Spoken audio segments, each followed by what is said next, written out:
Bismillahirrahmanirrahim.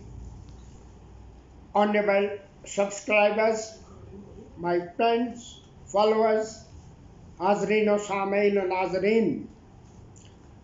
Again, I am Abdul Mannan Darwish speaking to you from Data Di Nagri, Lahore. Assalamu alaikum.